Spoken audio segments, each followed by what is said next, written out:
There's a magazine called CEO Magazine. It's been around 17 years. For 17 years, they've asked CEOs which is the worst state in which to do business, based upon taxes, based upon spending, based upon regulations, based upon whether there's a pro-business or an anti-business climate. And for 17 consecutive years, California has been determined to be the worst state in which to do business, and the rate at which businesses are leaving is faster than ever. It's got to be turned around. When I become governor, to the extent that there's still mandates for state workers to be tested once a week and to wear face masks at work, I'm going to repeal those before I have my first cup of coffee.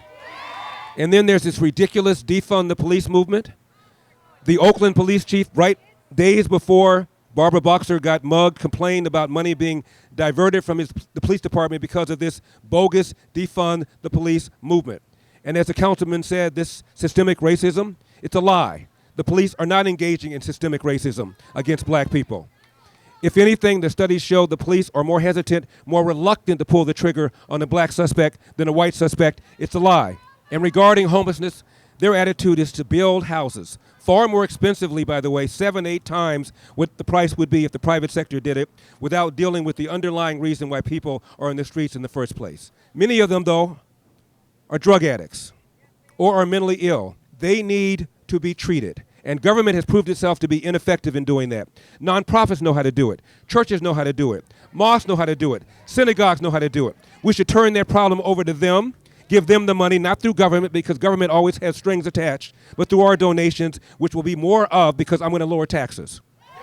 The largest landowner in California is the federal government. We have large parcels of federal land where we can build housing for a fraction of the price, small houses, and so when people are treated, they would have somewhere to go. This problem can be solved. Not yesterday, not tomorrow, but over time, it can be solved, and we're going to tackle this problem when I become governor.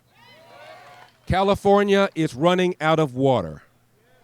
And contrary to popular belief, contrary to what the ads say, Larry Elder is not a climate change denier. What I am is a climate change alarmism denier.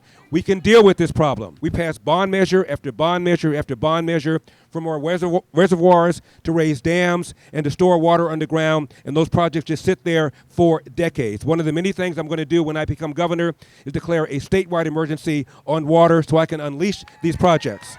Gavin Newsom has harmed working class people, business people, employers, and inconvenienced customers all over California, not just in Los Angeles, not just in Sacramento, but right here in Clovis. I want to be the governor of all of California.